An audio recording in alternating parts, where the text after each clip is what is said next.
오늘 본문을 통해서 예수님은 어떤 분이신가? 그분께서 행하신 일은 우리에게 어떤 유익을 주는 것인가? 이 질문에 대한 답을 또한 우리가 받게 됩니다. 이러한 답을 얻는다는 것은 참 중요한 의미가 있는 것이 다종교 사회에 사는 우리들에게 있어서 정말 핵심적인 질문이 되어집니다. 종교는 여럿인데 그 중에 왜 기독교? 왜 예수 그리스도? 이렇게 질문이 나올 수 있지 않습니까? 거기에 대한 답을 오늘 본문을 통해서 분명하게 얻어가게 됩니다. 예수님을 세상의 종교의 어느 창시자와 하나 또는 종교를 돈독하게 세운 아주 중요한 인물 중에 하나 정도로 봐도 되는가? 그렇지 않다라는 것을 확인하게 됩니다.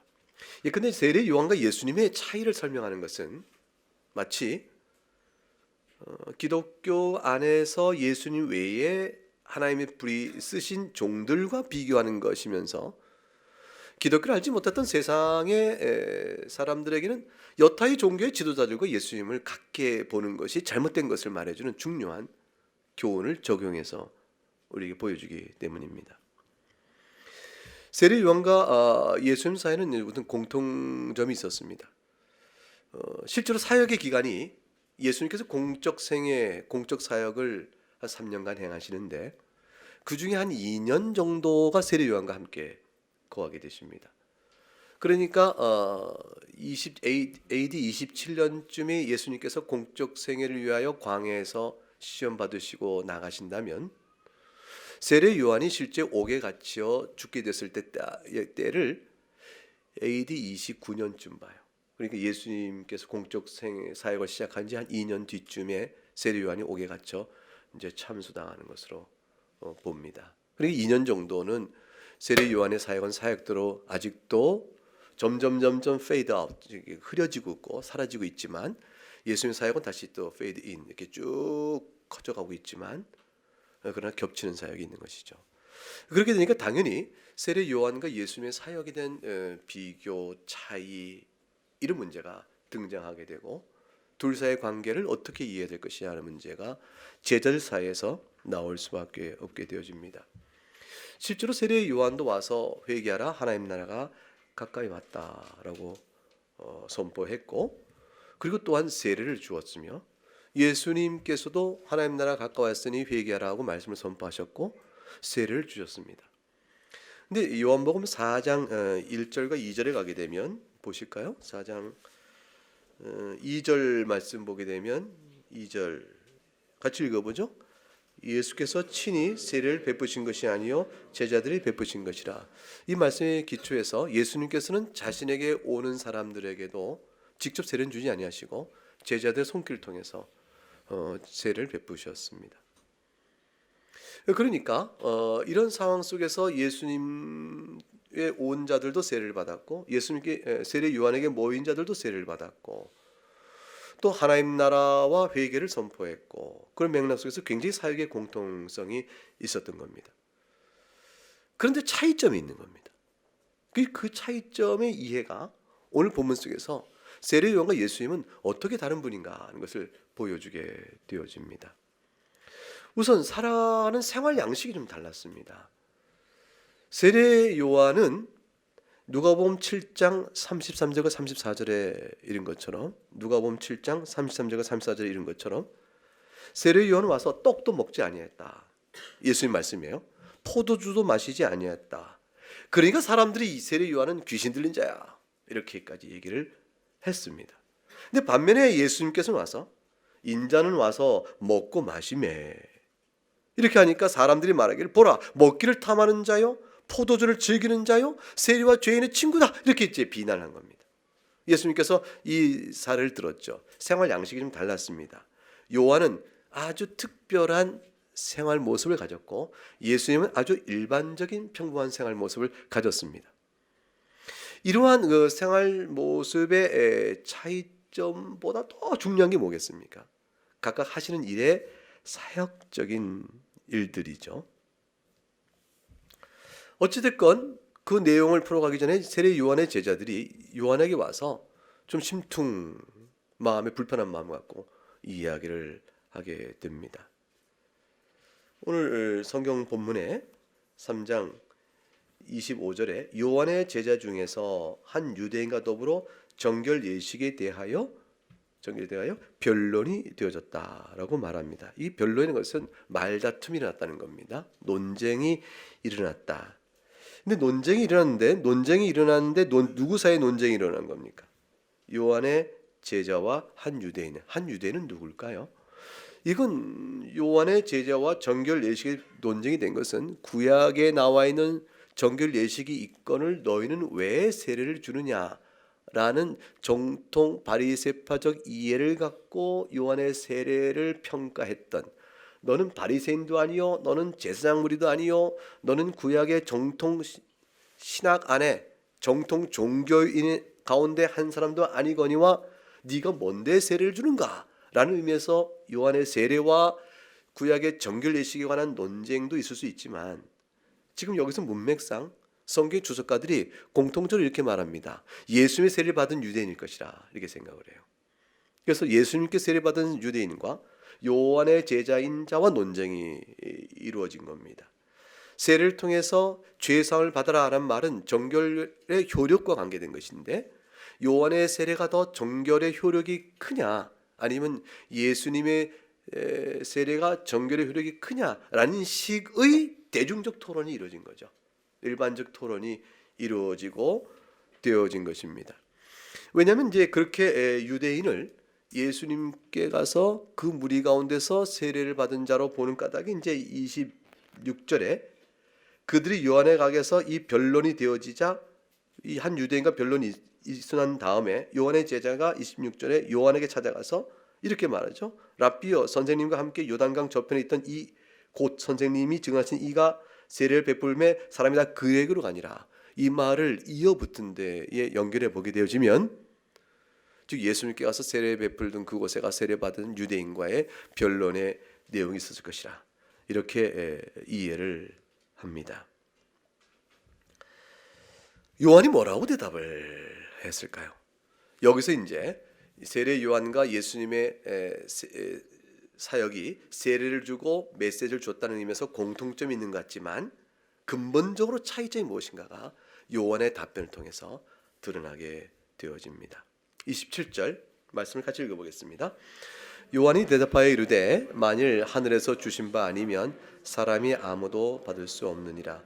첫 번째 요한은 세례 요한의 제자의 말 속에 담겨져 있는 그 시기심이요 질투심이요 그 마음속에 그릇된 것부터 지적해서 고칩니다.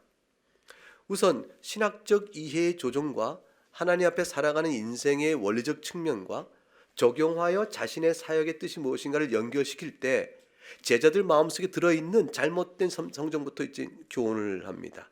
하늘에서 주신 바 아니면 사람이 아무것도 받을 수 없느니라. 이때 이 사람이 예수님이냐 요한이냐라는 것 갖고 주석가들 가운데 논쟁이 있지만, 그러나 대체로 요한으로 보는 것이 맞습니다. 다시 말하면 요한은 자기 자신을 빗대어 말한 것이죠. 내가 하나님께 무엇을 받든지 그것은 하나님께 정하신 대로 받는 것이라. 사람이란 그런 것이라. 이렇게 말하는 뜻으로 이해하는 것이 훨씬 더 넓은 많은 사람들의 이해이고, 그것이 무리가 없습니다. 사람이 어떻게 살고 사역적인 측면이건 생활적 측면이건 믿음의 분량마저도 사람이 받는 그릇의 크기는 하나님이 정하신 대로 받는 것이라. 사람이 스스로 자신을 높여 자신의 마음을 부풀려 내가 이렇게 하겠다라는 시기심, 질투심 이것으로 되는 것이 아니고, 또 내가 노력과 이만큼 가져야지 합당하다라고 자기 생각에 자기의 노력과 얻는 결과를 합당하게 여기는 그 크기를 사람이 정하는 것이 아니라 그 말입니다. 사람의 사실 일반 보편적으로 야심과 욕심의 크기만 억제할 수 있다면, 그것만 절제할 수 있다면 사람은 굉장히 많이 평화를 유지할 수 있게 되어지죠. 다툼과 분쟁, 그런 아주 근원적인 악이 우리 가운데 제어할 수 있습니다.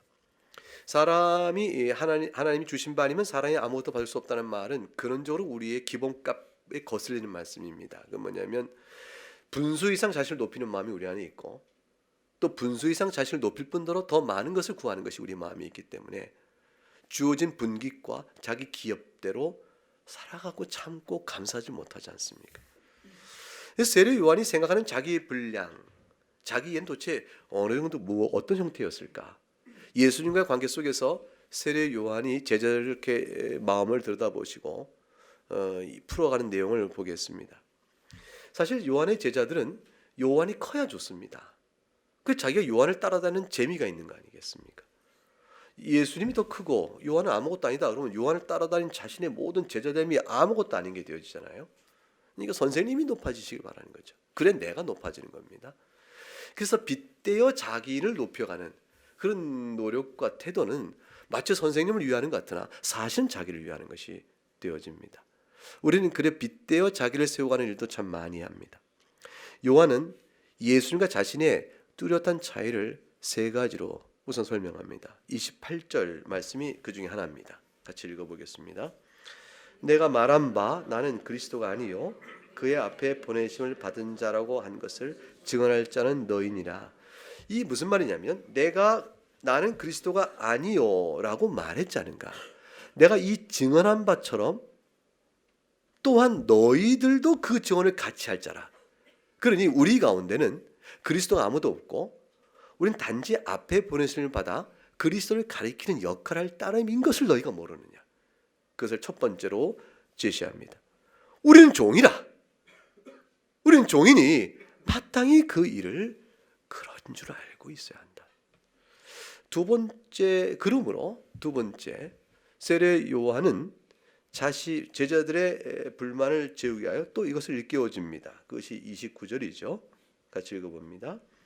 신부를 취하는 자는 신랑이나 서서 신랑의 음성을 듣는 친구가 크게 기뻐하나니 나는 이러한 기쁨으로 충만하였노라. 우리가 종으로서 마땅히 증언자의 역할을 해야 되는 책임이 있을 뿐더러 그 책임이 우리에겐 너무나 귀하고 너무나 즐겁고 기쁜 일이다. 이 기쁨을 무엇을 설명할꼬? 자, 혼인을 합니다. 그럼 신부를 취하는 신랑이니 정작 그 혼인식의 기쁨은 신랑이 싱글벙글해야 될 거예요.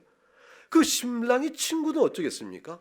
저는 좋겠구만 하고 그 신랑을 신랑의 친구들이 시기하고 질투하고 미워하고 이러면 되겠느냐? 그런 신랑의 친구가 어디 있겠느냐? 신부를 정작 취하여 즐거움 얻는 일은 신랑이겠지만 신랑의 친구가 더불어 다 같이 기뻐한다.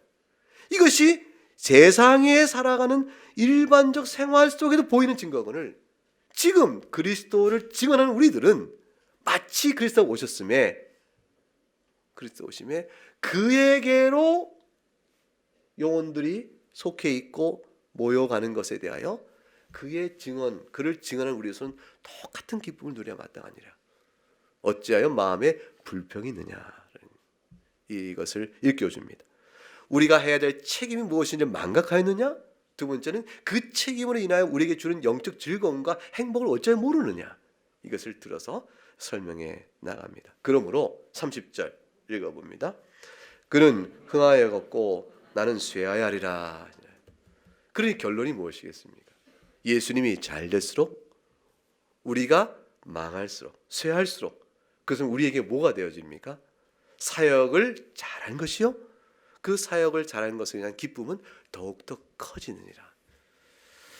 요한이 이 구속 역사 속에서 한 시대가 저물고 참으로 원래 구약이 그림자로서 비추었던 원형이요 실체가 오는 그 시대에 겹쳐진 그 시대에 있던 요한으로서는 최고의 자기 인식을 바로 하고 있는 것이죠. 마지막 사람으로 그리스도를 증거하고 사라질 자. 그러나 그것은 곧 기쁨이 된다. 왜 그럴까요? 그리스도 인해 자기도 사는 거잖아요. 세례 요한은 증언자로 쓰고 쓸쓸히 조연 역할하고 퇴장하는 것이 아니라 자기가 증언한 바로 그리스도 인하여 자기가 사는 것이라. 온 아담 이후 온 죄가 없는 인류 역사 속에서 생명의 언약을 약속하시고 그거를 이루시겠다고 수많은 종들을 보내어 그림자를 보이셨어요. 바로 이런 것이다. 그가 오시면 이렇게 될 거야.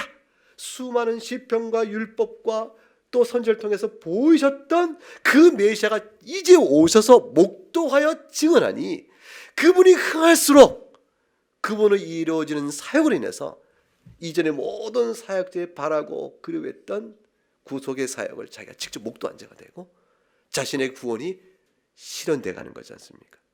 그러니 세례 요한은 예수 그리스도께서 흥할수록 내게 주어진 약속의 은혜가 더 공고해지고 바로 서는 것이죠. 요한은 그래서 나중에 뒤에 보면 나오지만 정말 이 예수님이 약속된 메시아인가에 대한 마지막 질문을 계속 갖습니다. 왜냐하면 그분이 그래야만 자신 영혼이 사는 것이고 자기 사역의 책임이 매듭져지기 때문입니다. 그래서 그는 흥하겠고 나는 쇠하리라. 단순한 겸손한 덕목의 차원이 아니라 이 말 속에는 구원을 이끌어 가시고 약속하신 바를 이루어 가신 하나님의 그 사역의 필연적인 결과임을 설명하고 있는 것입니다. 요한은 교회의 주인이요 결국 하나님 나라를 이루시는 분이 누구신지를 잘 알았습니다. 그것은 사역자들이 아니고 결국 하나님이시라는 사실을 안 겁니다. 교회는 예수 그리스도의 뜻대로 다스림을 받아야 한다는 사실을 잘 알았습니다. 이 사실은 이 요한의 이 말은 우리에게 적용을 한번 해보면 아주 현실적인 적용을 해볼 수 있습니다. 무슨 말씀이냐면 우린 세례 요한처럼 예수님 때에 살고 있는 사람들이 아니고 이 세워진 교회 안에 살고 있습니다. 그러면 예수님과 예컨대 교회 직원인 목사가 서로 시기하고 질투하면 어떻게 되겠습니까? 도무지 말이 안 되는 얘기를 제가 하고 있죠. 세상에 주님이신 그리스도 일개 사람으로 맡은 바 직분을 행하는 목사가 무슨 경쟁심과 시기와 질투가 있겠나 이런 생각이 들겠죠. 근데 이것은 신학적으로 너무나 맞는데 신앙 실천적으로는 묘하게도 그렇게 나타날 수 있는 겁니다. 예컨대 목사요, 장로요, 집사요, 교회에서 세우신 이 직원들이 교회 주인 행사를 하게 되면 예수님의 뜻과 달라지는 것이에요. 결국은 이런 현실은 요한의 이 제자들의 말 속에 나타났던 이 현상은 여전하게 적용적 측면에서는 나타나기도 합니다. 만일 예수 그리스도께서 정하신 말씀과 교훈대로 강설을 해야 하는데 제가 하고 싶은 말이 꼭 있는 거예요. 제 생각을 자꾸 전해요. 그렇게 된다면 제 마음속에는 누가 교회 주인이며 누구를 증언해야 하는 것인가에 대한 자기 책임의 문제를 놓고 제가 갈등을 하게 되는 겁니다. 제 마음속에 그리스도를 증언함으로 기쁨이 와야 되는데 내가 하고 싶은 말을 함으로 기쁨이 있다면 이 자체가 이 말씀 속에 그대로 적용되어져서 잘못된 것이라 볼 수 있습니다. 세례 요한은 예수님께 향하는 사람들이 많을수록 보고 즐거워한 사람이었습니다. 그럼 목사는 무엇을 보고 또는 장로는 무엇을 보고 즐거워해야 될까요? 한 가지예요. 교인들이 그리스도의 교훈을 겸손하게 듣고 그를 기뻐하는 모습이 최고의 기쁨인 거예요. 그걸 즐거움으로 삼아야 하는 것이죠. 사도행전 20장 28절에 여러분은 자기를 위하여 또는 온 양떼를 위하여 삼가라. 성령이 그들 가운데 여러분을 감독자로 삼고 하나님이 자기 피로 사신 교회를 보살피게 하셨느니라. 이 말씀이 주어져 있습니다. 이와 같은 내용의 이해를 가지고 있다면 결국 교회 직원들 사이 속에서 가져야 될 기쁨과 소명의 부르심의 목적이 뭔가를 분명히 알 수 있죠. 그럼 오직 딱 하나가 되어 교회가 온전한 사람을 이루어 그리스도의 장성한 분량이 충만한 데까지 자랄 수 있도록 돕는 일에 부르심 받고 있다는 사실 외에는 다른 것이 없어요. 그래서 그는 흥하고 우리는 쇠한다는 말은 모든 섬기는 일은 감추어지고 교인은 부유케 되는 일로 나간다는 사실 앞에 자기 마음을 다짐을 하고 세워져 가야 합니다. 그렇지 않으면 각각 질투와 시기와 다툼으로 교회가 혼잡해지게 되어지겠죠. 세례 요한이 이 말을 한 일은 자기는 너무 잘 알았습니다. 예수님과 자기가 얼마나 다른 존재인 걸 알았어요. 우리는 예수님은 하나님의 아들이시고 이 땅에 사람을 오셨으나 만유의 주님이시여 또 창조주이시다라는 사실을 입술로 고백하면서도 눈에 안 보이잖아요, 예수님이. 그러니까 그 예수님에 대하여 마땅히 존귀와 찬송을 돌려야 될 신앙적 책임에 대해서 우리가 굉장히 만홀히 여기고, 또 교회에서 직원들의 수고, 특히 목사의 수고가 많이 교회를 이루어가는 일에 일정한 역할을 하니까 자신이 교회를 세운다는 것처럼 착각을 하고 그 일의 결과에 대한 공로와 치사를 자기의 의의 근거로 삼아가는 아주 왜곡된 형태가 나타날 수가 있습니다. 세례 요한은 적어도 그 부분에서 자신이 구속사의 변환기에 놓여있던 자기 위치 속에서 분명하게 봤습니다. 사실 이거는 인간의 성정이 타락이기 때문에 정말로 예수님이 누구신가에 대한 뚜렷하고 분명한 확신이 없었으면 갖기 어려운 것 중에 하나입니다. 근데 요한은 예수님이 누군가에 대해서 너무나도 분명하고 아주 중요한 신학적 진술을 이제 풀어가게 됩니다. 31절 말씀부터 풀어나가게 됩니다. 31절 말씀을 같이 읽어보겠습니다. 위로부터 오시는 이는 만물 위에 계시고 땅에서 난 이는 땅에 속하여 땅에 속한 것을 말하느니라. 하늘로부터 오시는 이는 만물 위에 계시나니. 예수님과 자신의 차이를 단적으로 이렇게 대조합니다. 하나는 무엇이죠? 위로부터 오시니다. 또 하나는 뭐예요? 땅에서 나니다. 대조가 됩니다. 만물 위에 계시니다. 근데 땅에 속해 있다. 이 자체로 자신과 예수님을 대조합니다. 이 대조가 가리키는 의미가 무엇일까? 그것은 물론 이 말씀 자체로도 이미 짐작이 갑니다. 위로부터 오신이라는 것은 그렇게 어렵지 않아요. 하늘로부터 왔구나. 땅에서 아니는, 그렇지, 우리는 이 피조물이니까 땅에 속한 자지. 이렇게 쉽게 이해가 됩니다. 조금 구체적으로 이것을 성경을 들어 설명하고 싶으면 요한복음 1장에서 우리가 이미 듣고 배운 바에 따라 확인이 됩니다. 요한복음 1장을 한번 가보겠습니다.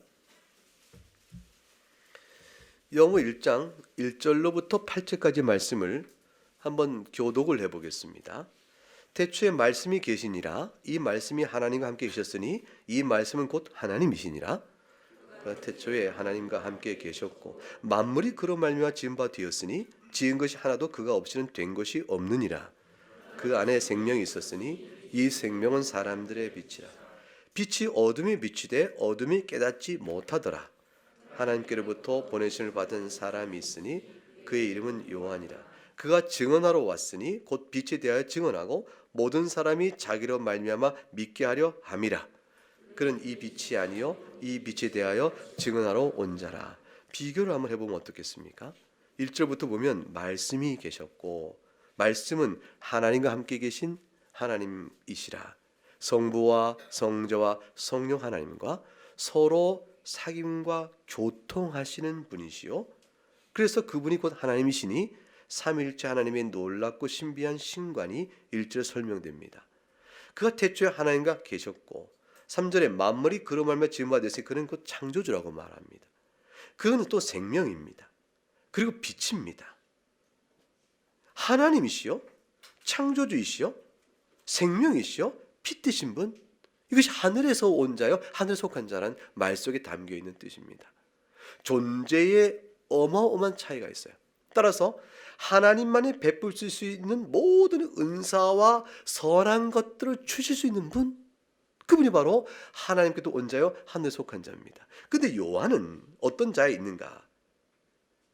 보게 되면 6절에 보니까 하나님께도 보내심을 받은 사람이요, 사람입니다. 사람이고 7절에 증언자일 뿐이요. 7, 8절 그는 빛이 아닙니다 라는 말로 요한을 설명합니다. 이게 바로 땅에 속한 자인데 땅에 속한 자에 불과한 이 자는 9절에 참빛이 아니고 빛을 비추어 받는 자에 불과합니다. 11절부터 14절 말씀을 우리 함께 읽어보겠습니다. 자기 땅에 오매 자기 백성이 영접하지 아니었으나 영접하는 자 곧 그를 믿는 자들에게는 하나님의 자녀가 되는 권세를 주셨으니 이는 혈통으로나 육적으로나 사람의 뜻으로 나지 아니하고 오직 하나님께로부터 난 자들이니라. 14절 말씀이 육신이 되어 우리 가운데 거하심에 우리가 그의 영광을 보니 아버지의 독생자의 영광이요 은혜와 진리가 충만하더라. 이 말씀 속에서 우리는 하나의 대조를 보게 됩니다. 하나는 뭐냐면 13절에 오직 하나님께로부터 난 자들이라는 표현을 보게 됩니다. 하나님께로부터 난 자면 하늘로부터 내려온 자 아닌가? 그 다음에 6절에 보니까 하나님께로부터 보내심을 받은 사람 요한. 그래서 우리는 신령한 은혜를 입어서 어둠에 속한 자가 아니요 빛 가운데 나오는 자요 죽은 자가 아니요 생명 얻는 이 일은 전부 하늘에 속한 일입니다. 하늘에 속한 일이라서 하나님께로부터 보내심을 받은 자요 또 하나님께로부터 난 자가 아니면 그리스도께 못 나오는 겁니다. 이 신령한 은혜를 입은 우리들도 하나님께로부터 난 자라 이렇게 말할 수 있습니다. 그럼에도 불구하고 우리는 오늘 요한복음 3장에서 예수님과 비교가 되어지는 3장 31절에 위로부터 오시는 이요 위에 속한 자는 다르습니다. 자, 이 차이를 쉽게 이렇게 할 수 있습니다. 우리도 하나님의 아들입니다. 우리 하나님의 자녀이지만 우리는 오직 그리스도 안에서 하나님의 자녀의 신분을 얻은 양자된 자들입니다. 그러니까 우리는 본래부터 하나님의 자녀가 아닌 것이죠. 근데 하나님의 아들이신 예수님은 성부와 성자와 성령 원래부터 하나님으로 하나님 아버지와 관계 속에 아들 하나님으로 계십니다. 그 아들 하나님으로 되신 그분께서 메시아로 죄인을 구원하셔서 우리를 하나님의 자녀가 되는 신분을 얻도록 해주심에 우리가 그 은혜를 입어서 양자됨의 지위를 얻은 거예요. 하나님의 자녀로 법적인 신분을 얻은 겁니다. 그래서 우리가 법적 신분을 얻은 하나님의 아들 됨은 철저히 하늘로부터 온 것이나 본래부터 하나님에 속한 것은 아닌 것입니다. 본래부터 하나님에 속한 자는 아닌 것이죠. 그 은혜를 입은 것입니다. 그러므로 지금 세례 요한이 말하고 있는 31절에 위로부터 오시는 이요 하늘로부터 오시는 이다라는 것은 우리가 하나님께로부터 보냄을 받았고 하나님께로부터 낳은 자라는 것과는 근본적으로 다른 뜻임을 설명합니다. 예수님은 하나님이시라. 예수님은 우리에게 하늘의 생명을 주시는 분이시라. 그러니 우리가 어찌 예수님과 비교가 되겠느냐? 그 말씀을 우리에게 전해줍니다. 34절 보겠습니다. 두 번째로 세례 요한은 자신과 예수 그리스도가 얼마나 다른가를 이렇게 설명합니다. 34절 시작. 하나님 보내신 이는 하나님의 말씀을 하나니 이는 하나님이 성령을 한량없이 주심이니라.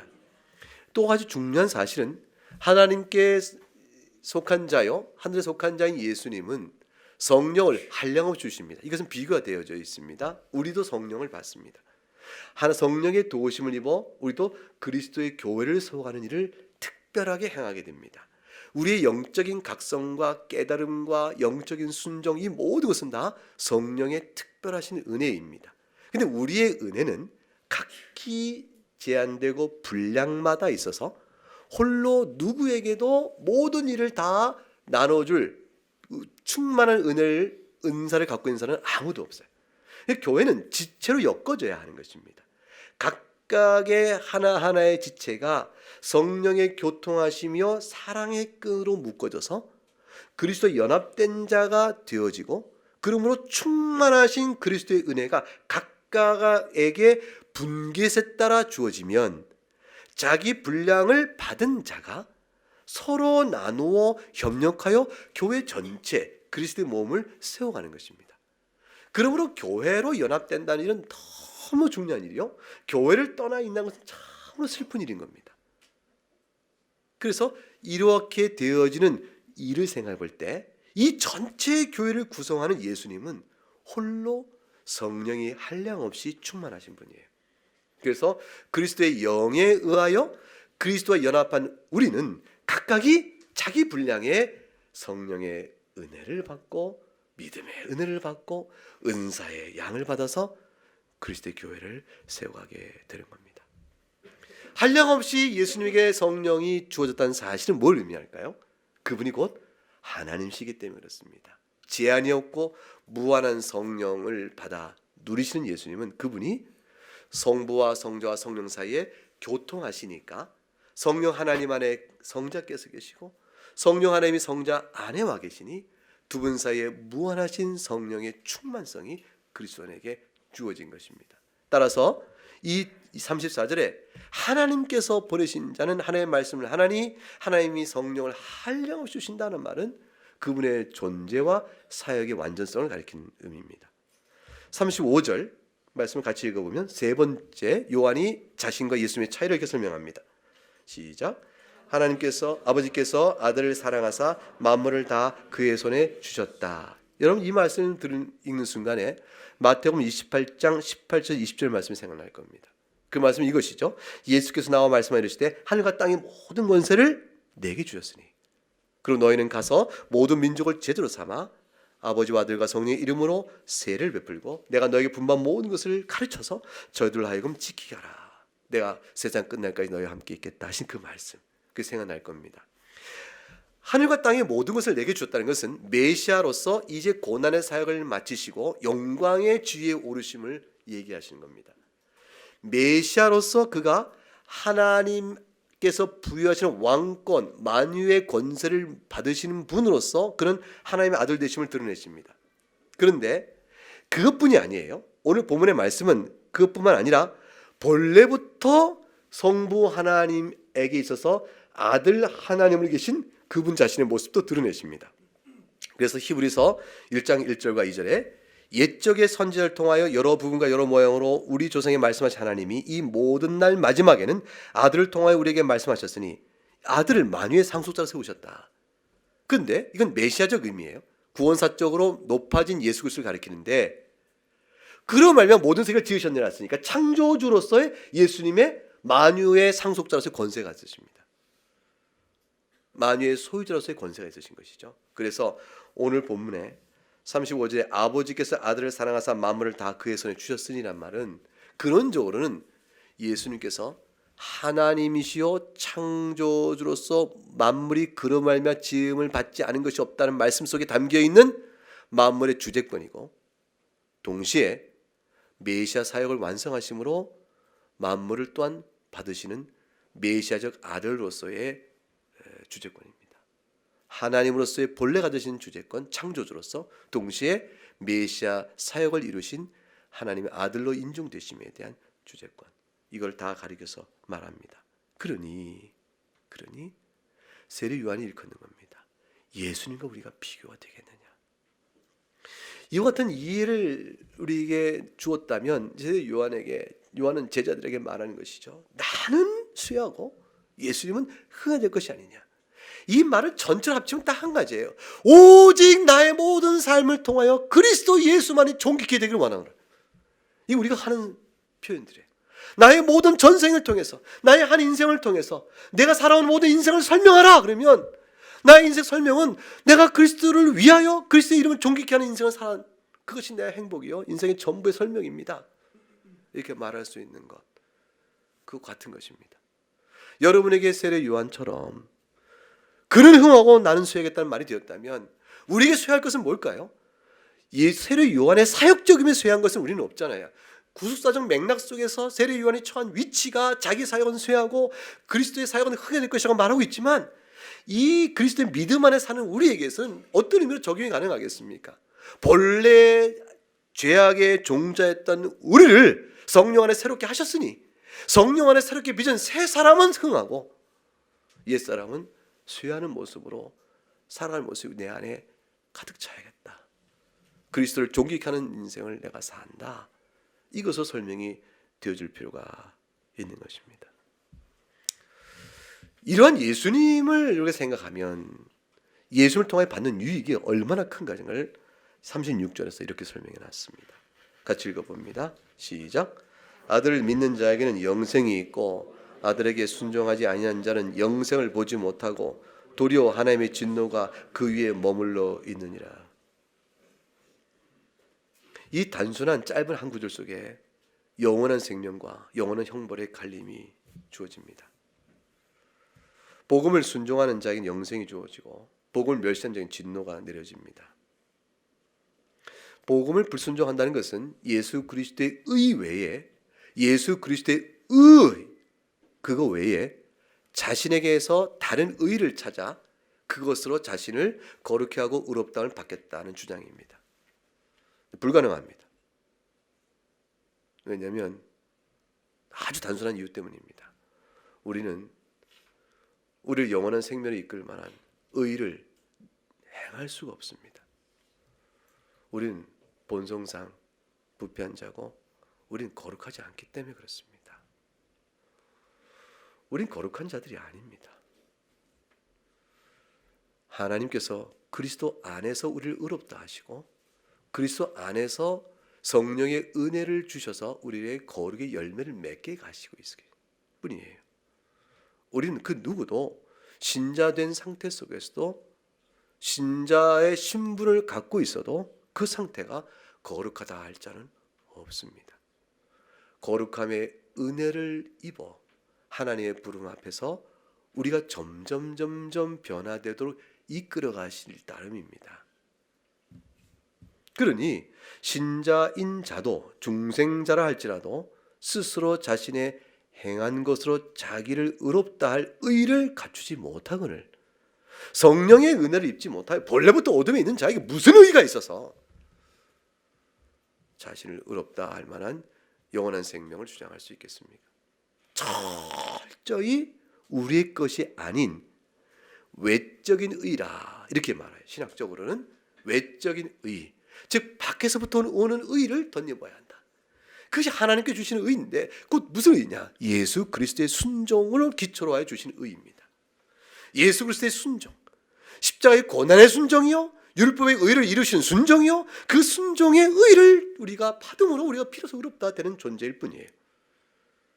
자기 안의 것으로 살겠다는 자에게는 멸망이 되어지고 동시에 하나님께 주시는 이 그리스도의 외적인 의를 멸시하고 무시하고 비판하고 자기 것으로 자기를 주장하니 하나님을 욕되게 하는 자므로 죄값이 배나 더 커지는 것입니다. 그러므로 오늘 복음을 듣는 모든 성도에게 오늘 성경 말씀이 요구하고 결단하도록 말씀하는 내용이 있습니다. 그것이 바로 뭘까요? 복음을 믿으라는 것입니다. 복음에 순종하라는 것이에요. 절대로 흔들리지 말라는 것입니다. 요한복음 오늘 보면 32절과 33절 두 절을 같이 읽어볼까요? 32절과 33절 같이 읽어봅니다. 그가 친히 보고 들은 것을 증언하되 그의 증언을 받는 자가 없도다. 그의 증언을 받는 자는 하나님이 참되시다는 것을 인쳤느니라. 여러분 복음을 믿는다는 것은 뭐냐면 인간적으로 보면 하나님 저는 죄인이에요. 하나님 저에게는 부패한 자고 저는 소망이 없습니다. 라는 처절한 자기 낮춤, 자기 겸비와 회개, 인간론적인 모습이죠. 동시에 그러한 우리들에게 용서의 은혜를 베푸시고 그리스도를 보내셨다는 사실로 인하여 하나님의 약속은 과연 참되며 진실합니다. 즉 성경이 증언하고 있는 우리에 대한 모습과 우리의 살 길을 내어준 복음적인 약속의 사실, 이 모든 것이 전부 정말 하나님 진실합니다 라고 인정하는 것이 그게 복음에 대한 순종입니다. 여러분 복음의 말씀을 에이 가짜야 그거 어떻게 믿어 그건 아니지 이렇게 말하는 건 전부 다 하나님을 부정하는 것이거든요. 근데 우리는 믿음을 믿는다라는 것은 이 성경 말씀의 모든 내용이 정말로 참입니다 라고 그 안에 우리의 인감 도장 찍는 겁니다. 우리의 생명을 걸고 도장 찍는 거예요. 그래서 오늘 본문에 뭐라고 했냐면 그의 증언을 받는 자는 33절 뭐라고 하시죠? 읽어볼까요? 하나님이 참되시다는 것을 뭐 했다고요? 인쳤느니라. 이 누가 인치? 우리의 도장을 인치는 겁니다. 믿음이라는 것은 하나님의 말씀이 옳습니다 하고 우리가 내 영혼을 걸고 내 마음에 기뻐하며 복음적 지식을 내가 마음에 담아 나의 의지를 들여 인격을 들여 거기에 다 도장을 찍는 겁니다. 우리가 이제 교회에 회원으로 들어올 때 교인 서약을 받잖아요. 그 서약을 하시지 않습니까? 하나하나 이걸 진실을 믿는가 동의하시는가 묻고 근데 사인을 받습니다. 그거 인치는 거예요. 교회 회원으로서 이런 책임과 의무가 있고 이렇게 하겠다라고 자기가 인치는 것이죠. 책임 있는 자기 고백을 하는 겁니다. 질문할 때, 세례 줄 때 문답에서 믿습니까? 묻고 과연 그런가 물을 때 아멘이라고 대답하는 것이 이게 바로 인치는 겁니다. 우리 생명을 예수님께 건 겁니다. 그러니 제발 예수님은 세상에 있는 어떤 종교의 창시자가 아니고 우리 가운데 뛰어난 인물 그런 정도가 아니고 하나님께 속한 자요, 하늘에 오신 자요, 그분이 창조주이시다. 그러니 제발 두려워하지 마라 그 말에. 주저하지 마라 그 말에. 주저하지 말 것이며 머뭇거리지 말 것이며 두려워하지 말 것이며 세상의 그리스도를 다 떠난다 할지라도 지키라 믿음을. 오늘 그래야 될 중요한 단언적인 선언과 요구가 본문에서 우리에게 다가옵니다. 나만 홀로 남았는가? 예수 믿겠다는 모든 무리가 다 떠나버리고 세상에 있는 모든 교회가 다 없어져 버리고 나만 남았나 싶을 때라도 예수 붙들라 그겁니다. 그게 왜냐하면 복음에 순종하는 자는 영생을 본다. 약속의 말씀이 주어져 있는 겁니다. 온 세상이 복음을 멸시해도 하나님 말씀이 참되다는 것에 도장을 찍었으니 그걸 지키라. 그러한 자기의 인침과 생명을 건 믿음이 그게 바로 하나님을 영화롭게 하는 것입니다. 인생의 본분이 무엇이냐? 소위를 문답 뭐라고 되어 있어요? 하나님을 영화롭게 한다. 그리고 하나님을 영원토록 하나님을 즐거워하는 것이라. 그 전체를 뭐라고 할까요? 그게 바로 믿음인 겁니다. 이 인생의 본분이 뭐냐? 그럼 그걸 가리켜서 믿음 생활이라 이렇게 말할 수 있고, 믿음 생활의 내용이 뭐냐? 그러면 하나님을 영원롭게 하고 그를 즐거워하는 것입니다. 그것입니다. 그것으로 영생이 주어집니다. 세상이 악해져 가고 역사 속에 기독교가 번성했던 때는 타락과 더불어 번성했죠. 교회가 타락 없이 번성한 적 없었습니다. 인구의 30%가 주종교가 되면 그 종교는 현격히 타락한다고 그랬어요. 이건 교회사적인 모든 증거고 이 종교사적인 다 증거입니다. 그렇게 인간은 악합니다. 다시 말하면 일정한 수가 이상 되어지면 믿음 없는 자들이 섞이게 돼 있다라는 것입니다. 믿음 없는 자들이 믿음 있는 모습으로 섞이게 돼 있다. 그게 어느 정도 퍼센트 되면 되겠어요? 10% 넘어가도 여기 먹을거리가 많구나, 여기 먹을거리가 많구나 하고 섞여드는 것입니다. 그리하여 부패의 모습을 보입니다. 부패의 모습을 보이면 정죄는 세상에 속한 일이기 때문에 그 부패를 그냥 두지 않고 낱낱이 파헤쳐 정죄합니다. 그리고 복음을 방해하는 일이 벌어지죠. 그러면 떠날 자 다 떠나게 됩니다. 결국 순전하게 복음을 붙드는 자들이 남게 되는 일이 또 이어지게 될 것입니다. 그렇게 되는 시대가 와도 그런 일 때문에 복음을 떠난 일이 없어야겠다. 오늘 본문의 말씀이죠. 예수님이 누구신가를 생각하라. 머뭇거리지 말고 주저하지 말고 두려워하지 말고 그리스도 안에서 굳건히 서서 그를 믿고 순종하는 자에게 주시는 영생이 여러분 각각의 개개인의 것이 될 수 있기를 주의 이름으로 축복합니다. 함께